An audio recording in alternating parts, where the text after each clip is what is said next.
Hello, everyone. Welcome to this week's live coaching video. Apologies for my very formal background. I am in John Lewis in York in a meeting room. And so at any one point, it could go completely dark on me. So if it does, don't worry. Shaun and I are here to answer all of your questions around managing Christmas without guilt. So if you are here, remember you can drop a comment and we can bring it up on the screen as so. And if you do want to join us for any live coaching, you can do as well. We can bring you into the thread with us, which would be always quite fun. Toby's here. He's allowed StreamYard. Toby knows the crack. Welcome, mate. Thanks for being here. So, let's get straight into the content. So Christmas is a time for all the food and drink, isn't it, Shaun, really? Yes. Yeah. If you so choose to partake in Christmas food, yes. Why wouldn't we? Unless it's what? What don't I like? Unless it's pigs and blankets, of course. Yeah, pigs and blankets. So for some reason, Shaun hates pigs and blankets, everyone. So we do need a bit of a poll, I think, on this post of are you a pigs and blankets fan, yay or nay? Because Shaun clearly needs to buck up his ideas on that front. I don't like them because and I realised why. Another reason I don't actually like them as well. And I spoke about it last night because obviously I said I like my bacon crispy, but then that might overcook the sausage, or you might undercook the sausage, overcook the bacon. You can't wrap it around after you've done it because then it's not crispy. So it's just not. I like sausages, I like bacon, but let's keep them separate.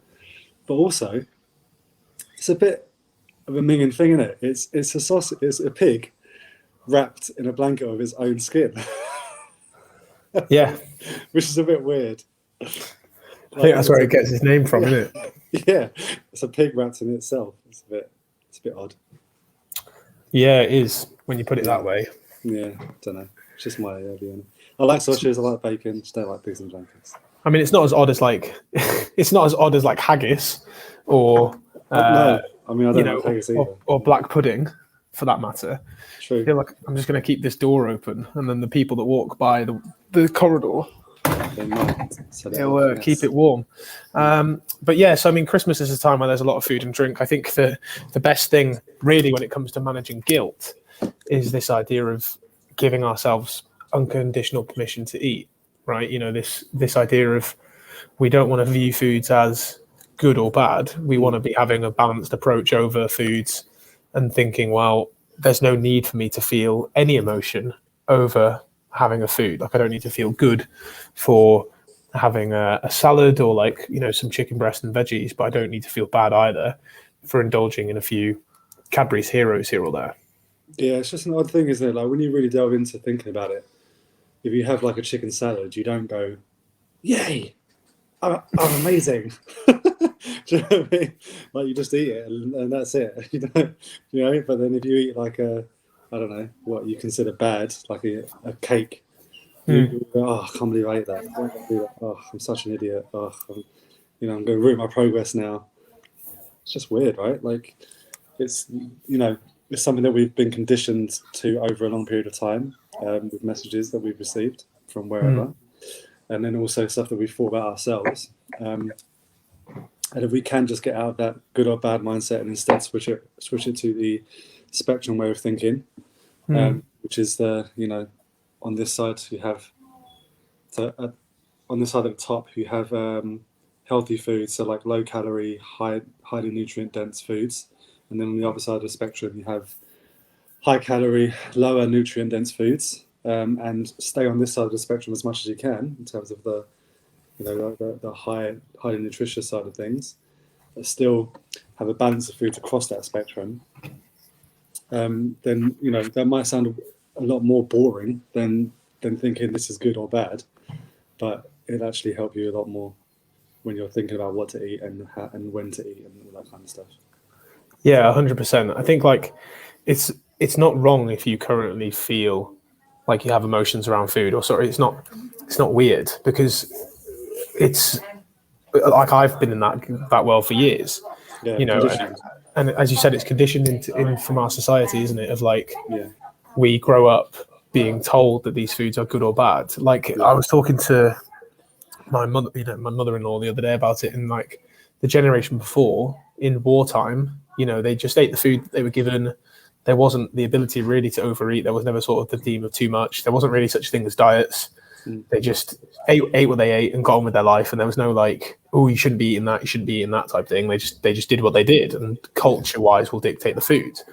But because our culture, in terms of media and the information age, as soon as that kind of hit the world and the evolution of more processed fast food, and so therefore higher calorie food, we found ourselves putting on weight, and then people were trying to create solutions of getting rid of that weight, which comes down to let's demonize foods. yeah, So it's why the media, tabloids, magazines, Netflix documentaries, like all of these places are the worst place for you to find any nutrition advice, because one week they'll be saying keto is the best way to lose fat, and another week they'll be saying, well, actually we all need to go vegan, and then the next week they'll be like, well, actually forget plants, let's just all eat meat, let's go carnivore. And with every one of these diets, they perpetuate the food of like, well, this is clearly terrible for us, and it's not the case. There's no food in isolation that's going to make you unwell. Just like as you said, there's no food in isolation that will make you instantly healthy. You can't have one salad and then affect to be a health god or goddess. yeah, exactly. Yeah, I think that the diet and fitness culture is still very new in terms of itself as an industry. As you said, like pre-war and stuff like that, and even like probably in the, I don't know, maybe into the 60s and 70s probably. Reminds me of Anchorman. I don't know if you've seen Anchorman. Yes, obviously. Yeah, when he's like, I started doing this thing called jogging or jogging. I think it's a silent J. It's like because like jogging didn't exist before then. You didn't just go out on the street for like a nice little run. No. The same thing with food, really, in that until processed foods came in, there wasn't really a need to think about it. Like things like pudding and stuff. Like back in the day, it was just something that you had. You didn't think, oh, I can't eat this because it's got this many calories in it. Back then, it was like a treat that you'd have, probably on a whatever, like a celebration or a Sunday or whatever it might be. And you didn't think about it as a treat, though. You just thought, well, on a Sunday we're going to have this because we're celebrating something. Whereas I think now, because there's so much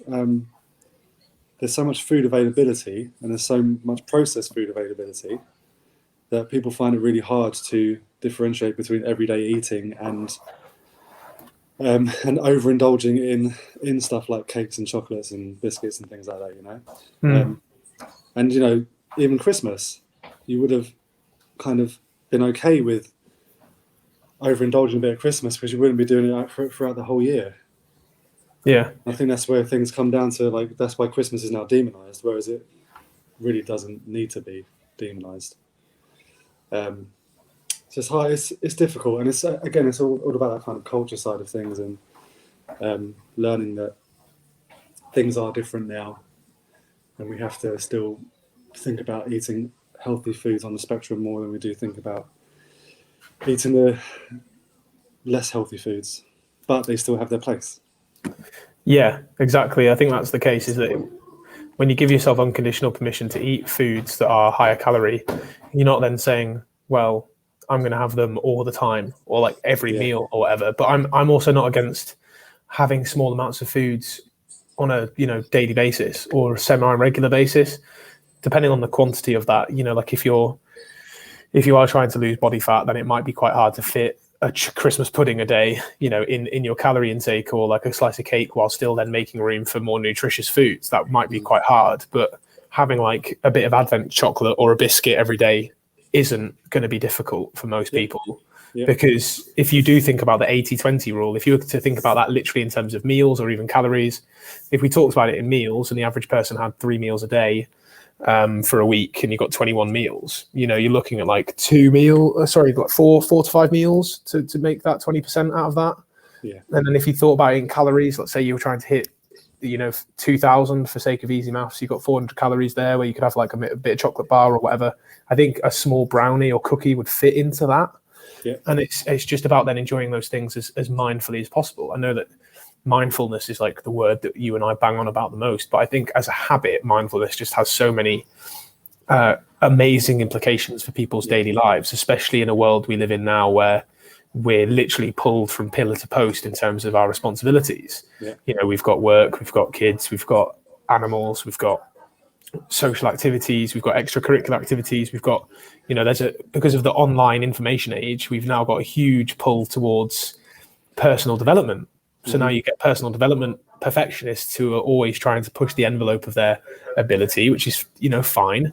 But then there's a very little of that just slowing down and thinking, right, what am I doing in the moment? You know, why? And I always find that book, Joy of Half a Cookie, one of my favorites around eating, because it's like, well, it's amazing then to think I can just really slow down and enjoy this cookie. And if I want less of it, I can have less. Like I got a peanut butter blondie last week or the week before from my favorite coffee shop. And what I did was ate it really slowly and did end up leaving half of it and thinking, well, I'll have, you know, I actually ended up eating it over 3 days, which is really new to me. Just to field a question, Toby, really good idea on that video. And what we'll do is we'll do that next week, just before Christmas or the week after, depending on what we decide our schedule to be. Shaun, are you in a different country to Jonny, like Egypt versus the Arctic? Yeah, you do look like you're dressed for really cold weather, Shaun, whereas I'm sort of here in a polo shirt.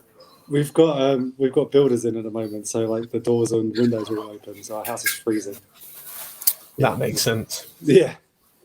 I was going to say with the mindfulness piece, like we do talk about a lot, but I think that's because there's a lot of mindless activities that we do nowadays. You know, we mindlessly consume the news, we mindlessly watch Netflix, we mindlessly snack, we mindlessly exercise sometimes as well. You know, whatever it might be, we just condition ourselves to do certain things, and then we're not mindful around them. So I think mindfulness is something that we bang on about a lot because people need it. I need it, and I know you do as well, Jonny. So yeah. And then my other point was going to be around the that it's okay to have like one biscuit a day, or you know, like what fit those in your calories. What I was going to say was that I know there's some people that if they're watching this, screaming at the TV, screaming at the screen now, going, "Yeah, but I can't just have one. I'm not that kind of person. I can't just have one biscuit. I'm going to have 7." So I just want to kind of just talk about that quickly and say that we talked about this last night, didn't we, in terms of identity and how you identify yourself. Yeah. And we just had a conversation with Jane Lindsay as well about reframing negative thoughts and stuff like that. If you are the type of person that says, I can't just have one, or I can't just have one. It is the law to wear a face covering fitted closely around the nose and mouth in our shop, unless you are exempt. No, thanks, mate. Keep a 2-meter distance from other customers and partners. Sorry, what did you say there, mate? I lost you. Because of that face mask announcement. Yeah, sorry. I'm in. You know, there's going to be customer announcements firing across the board. But as you said, my son sitting on his tablet right now. So yes, with distraction galore. Yeah, but we're getting it done. Yeah, no, I was just saying, just in terms of identifying, like if you identify as someone that can't stop at one biscuit, then you're always going to have that identity, and you're always going to, if you do have a biscuit, you're going to say, well, I'm the type of person that has all the biscuits now, so that's what I'm going to do. Whereas if you can reframe that and say that no, actually, I'm going to have this biscuit, I'm going to enjoy it, I'm going to eat it slowly, and it's going to be the only biscuit that I have right now, and that's okay, and I'm going to be happy with that. Then you're going a long way to reframing it. Absolutely. I think Toby brings in a good point, obviously, with alcohol and inhibiting mindfulness. I mean, alcohol does that brilliantly because you just think, well, you know, what's one more or whatever. And alcohol also has because it slightly dehydrates you, you can then also, it's why people have like salty snacks and stuff at bars, because people are more likely to pick at salty food after they've had a drink, which is ridiculous because then that will dehydrate you more. And then that's why they do it. That's why they do it. So then you buy more drink. Buy more drink. They used to put it around pint glasses, didn't they? Do you ever hear about that? They used to put salt around the top of pint glasses. I didn't know that. Yeah. I've always known like you put salt around like maybe a margarita or sugar. You know. No, they used to do it around pint glasses. Right. Okay. Yeah, I That's didn't what you know get. that. Yeah. But then, with alcohol, it has been known to stimulate more hunger. So then you do get that then, like, post night out desire for a takeaway or whatever. But even though you're not actually hungry, you can override that. It just takes a little bit of practice to do so. And I think just to touch on your thought process, Shaun, before we move on to kind of the how much damage can you actually do point, because we should cover that. As you said, if you're someone who says, "Oh well, I can only have," sorry, I'm not the kind of person who can limit myself with biscuits. I have to have 5 or 7 or 10 or 20, or I've started now. I might as well have the entire pack, and I'll start again tomorrow, type thing.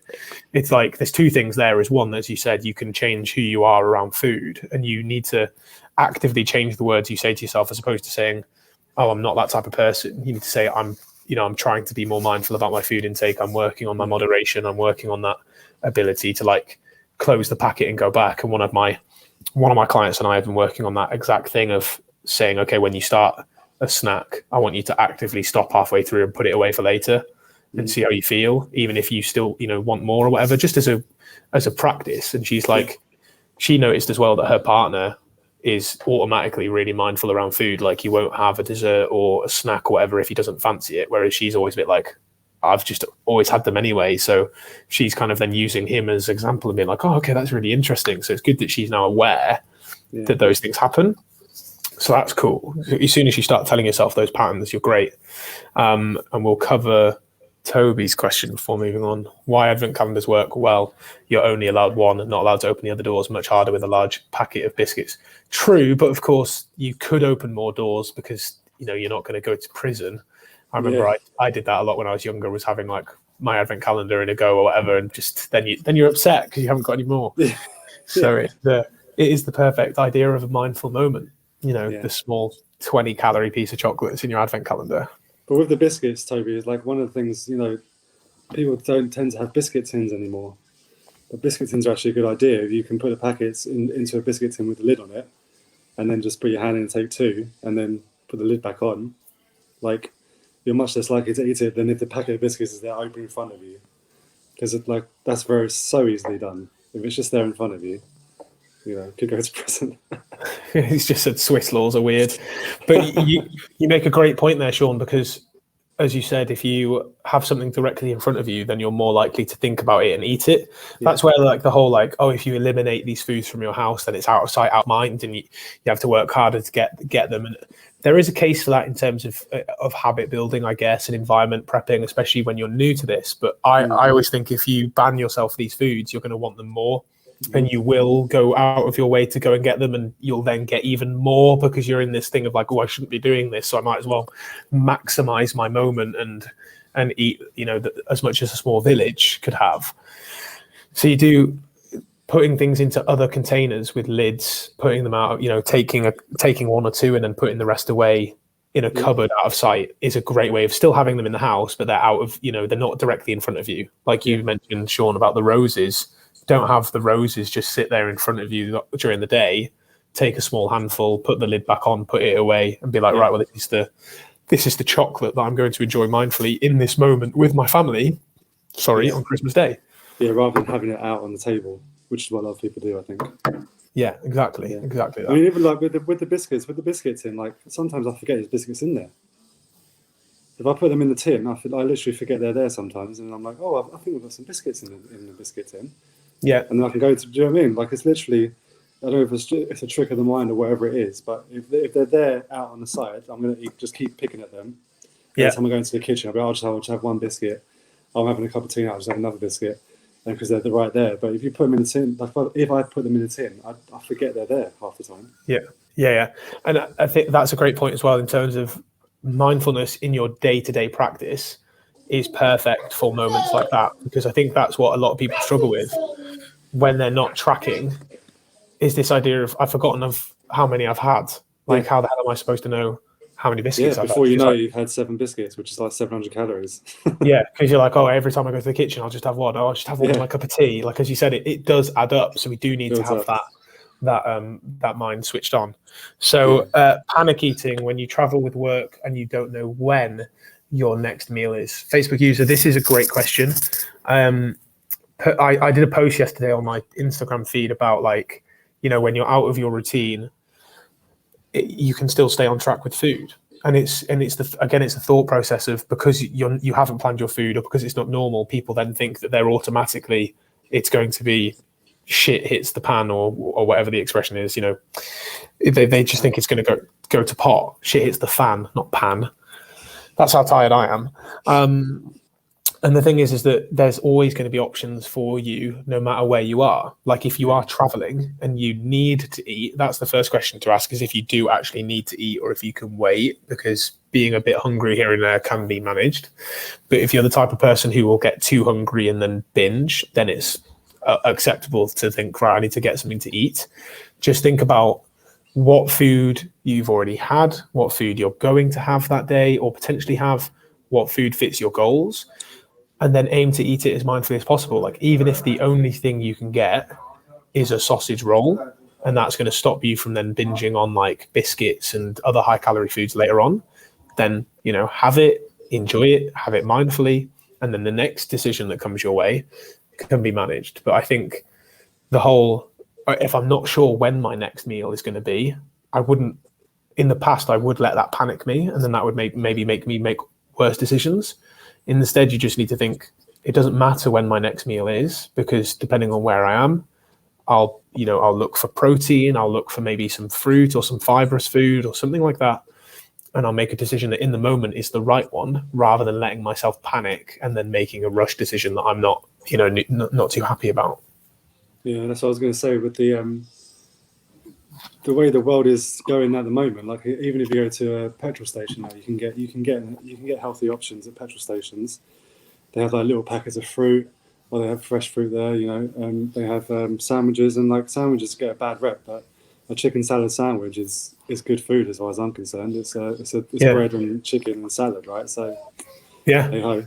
Exactly. Yeah. And then, but I do also understand, like, because sometimes if I'm gigging and it's late at night, the only things open are like petrol stations, and I'm going for the highest calorie food because this is what I do. But even if you do end up having to have like a Burger King or a McDonald's or something like that, two options with it really. Pick the high protein option, which might be like chicken tenders with fries or whatever it might be, or just don't get the fries. Like you can have a burger without getting the fries as well and still be full from the burger. Yeah. So that automatically helps you in terms of calories and making those like choices.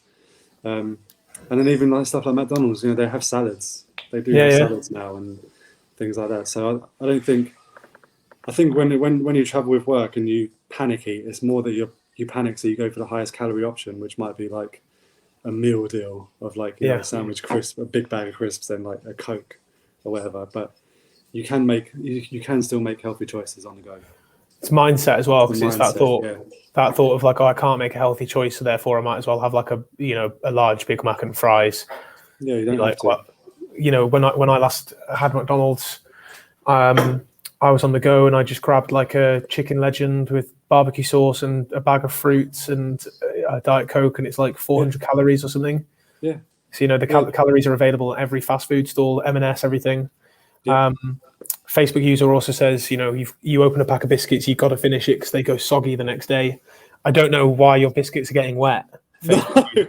Personally, unless you're keeping them in the rain or the stink. I don't understand why your biscuits are going soggy. They go soggy. Yeah, like we twist ours up and then have food clips. Yeah, and then they keep them as fresh as possible. So again, that might be a mindset thing there about that. It might be something that you tell. I feel like they're going to get soggy or stale. Yeah, so I have to eat them. Yeah. You don't have to. You can throw them away if you want. I worked on that with a client with ice cream. If he'd had enough, he could just throw it away because the world's not going to run out of ice cream. No. Or you can just give it to someone else. Putting the food back in the cupboard leading it in front of me /us. Good. It's D, by the way. Not sure why I'm a secret user. Soz. You have to give your permission, D, to StreamYard, and then we can see you. Just go into Bear Grylls mode, eat ants if I have to. I think that's about traveling. And then she also says thanks. So that's great, D. I'm glad.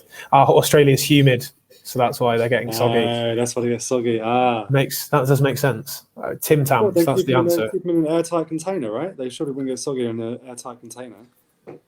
I didn't have enough biscuits in my hostel when I was in Australia because they would just get stolen.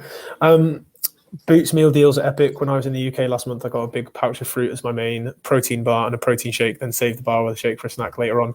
Yeah, I mean, that's always a good option. Protein bars, protein shakes. Again, like with Boots meal deals, with any meal deal, I often get the fruit side or maybe a small bag of crisps, depending on what mood I'm in. Because again, crisps aren't bad. They are potatoes at the end of the day. They've just got some added salt, some added fat to make them a bit higher calorie. But I'm a big fan of sandwiches. As Shaun said, you can get sandwiches that have got 4 to 5 grams of fiber, 20 grams plus of protein, a bit of vegetable, brown bread, a bit of meat. It's not too far different from you just putting a sandwich together at home, which is something I also do a lot, is I cook a bunch of meat in advance, like a joint of meat rather than like streams of chicken breasts. This is my favorite tip, right? A joint of ham or a joint of beef or a joint of turkey or whatever in a slow cooker for like 8 hours with plenty of stock in. Nice. Meat just pulls apart, keeps fresh in the fridge for days. You can have sandwich and soup for days, and that is literally my favorite lunch to have. Sandwich and soup works really well. Yeah, definitely. So I mean, I think that brings us then on to our last point that we wanted to make, guys, is this whole like how much damage can you actually do in a few days? And Christmas, if we break it down, festive season can last a while, yes. But the day itself, Christmas Eve, Christmas Day, Boxing Day, maybe then New Year's Eve if you want to get on the sesh, 3-4 days of like overindulgence max, your body, it's not going to have that much chance to do any lasting damage. When you overfeed for a short period of time, your body would much rather store the carbohydrates as glycogen, because it can store up to quite a lot of carbohydrates, like more than you know. I think it's like 800 grams of muscle glycogen it can store, and up to like 2 kilos in the rest of the body, or something like that. So you can store a hell of a lot of carbs in your body without it being fat. Your body doesn't really like turning carbs to fat. The food that will get stored as fat will be the fat that you eat when you do overindulge. But again, it takes 7,700 calories to gain 1 kilo of fat over your maintenance intake. So over 2 to 3 days, you're not really going to do much damage. You'll weigh heavier, yes, because you'll have put on a lot of water weight, a lot of food in the system, a lot of carbohydrates stored, which will add even more water. But in terms of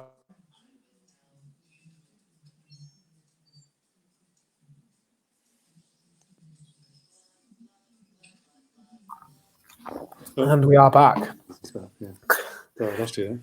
Yes, it did just do a little loading sign, so that's probably my internet. So yeah, you can't really do too much damage, guys. I wouldn't worry about it too much. Yeah. I mean, and again, it's that mindset of just because you are overindulging a little bit doesn't mean you have to overindulge a lot. Like, it doesn't mean you have to eat till you feel sick. Like you can still eat slowly. Like for a Christmas dinner, for example, eat it really slowly, and you'll probably find that you get full a lot quicker than you would if you just watered it down. Put your knife and fork down. Again, those mindful habits. Put your knife and fork down when you finish a bite of food. That all of those mindful habits that we've spoken about before in terms of eating and eating till fullness, you can still employ those. And as we've said with the roses already, don't have the thing out in front of you. Take a handful and then move on. So yeah, you can overindulge. You have permission to eat whatever you want. Yes. Do you know what I mean? But that doesn't mean that you can't be mindful about it. So, exactly. Just be sensible and accept that you're probably going to overindulge. Yeah, I mean, be sensible or don't be sensible, but either way, honor your choices and be happy with it. Don't feel guilty about it. I'll eat more than normal because it's Christmas after all, and it only happens once a year. And the results, but like we said as well, you touched on it there with those Christmas Eve, Christmas Day, and Boxing Day. It's not the 15th of December to the 15th of January. Do you know what I mean? You don't, you don't have to overindulge for a month. It's just a couple of days, right? So it's not Christmas that you're worried about. It's probably everything else. It's probably with the other days around it, right? And that's exactly it, is that people worry then that those days are going to spill into other days of like, okay, yeah, like the 7 biscuits a day scenario of, because you're just overeating slightly every day because of the amount of chocolates and stuff in the house, then that's when it does get damaging. Yeah. So those are the only things I would be aware of, is that if you turn it into a month-long eating contest, as Dee's put here, you know, if you secretly compete with people to eat the most at Christmas, like even your 6'3" husband. I mean, to be fair, Dee, again, if it's in one day, you probably won't eat as much as you think. And even if you do, I could probably top the amount of calories someone's had on Christmas Day before. But two, you know, your results are going to be dictated over the 362 days of the year outside of the Christmas window, not the Christmas days itself. So if you're going to overeat, do it, you know, enjoy the time with your family, put your feet up. Don't worry about doing burpees on Christmas Day to earn your food or whatever kind of ridiculous stuff that some fitness fanatics might get you to do. Enjoy the time with your family, because that's what it's all about, especially after this you know, this crap year that we've had. Yeah. All I would say is, like, enjoy it. It's very common at Christmas, obviously, just like eat, open presents, and sit down. But maybe go for a walk, like get the family out for a walk. It's always a nice thing to do on Christmas Day. You haven't got anything else to do, so go out and be active. But not way because to trying to burn off the calories, just because it's a nice thing to do. It's great to get some fresh air, spend some time together outside of the TV and stuff. Yeah. So, all right, guys. Well, apologies for my less than ideal signal in this scenario, but thank you for those that watched. If you are watching it back, let us know if you've got any questions in the comments, and we will reply. But for now, we'll see you. I mean, next week it's a couple of days before Christmas, isn't it? So 23rd. You know, we can do one on fad diets if people are interested.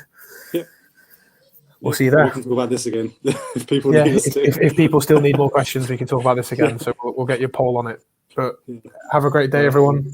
Last one, guys. Take care.